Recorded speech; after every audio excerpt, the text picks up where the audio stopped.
My name is Socha, and I'm a guitarist and harmonica player from Italy. Noi, 29 years old, lives on Staten Island. He lost his sight as a baby born premature. Tell me about your day-to-day life in the pandemic.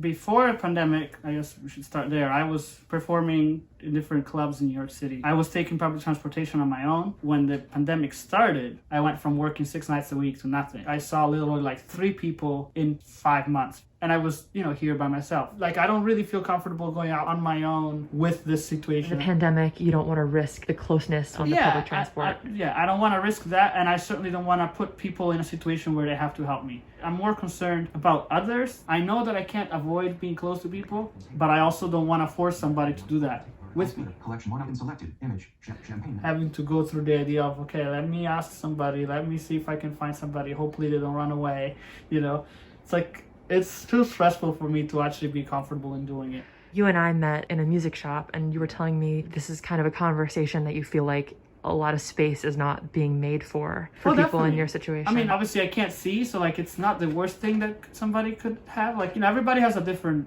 issue, but still. What changes on a local or a national level do you think could potentially improve your experience in the pandemic? I guess having some kind of aid or person or somebody financed by some sort of public entity to help us, even if you just want to go for a leisure walk, which I love walking, so that would be really nice. Is there any misconception about blindness that sighted people have that you would like to correct? I think there are a lot of them. I think people unconsciously think blind people don't have the same mental capabilities of others.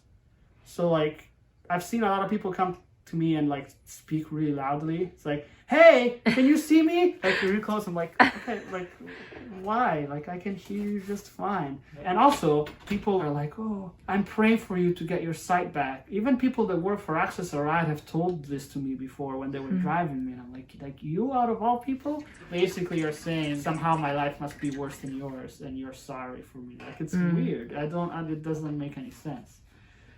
Because I think my life is pretty decent, Could be better, but I think everybody's life could be better. Obviously, there are things that need to be better in general as far as, things being accessible and available for us. What can individuals do to better support you and people in your situation? I see so many people getting all bent out of shape if somebody comes close to them and posting about it on social media. And that kind of makes me a little fearful of going outside and possibly doing that. The distancing needs to keep happening. I just think that there should be awareness raised so people have a little bit more flexibility and understanding. On Staten Island, Elle McLogan, CBS 2 News.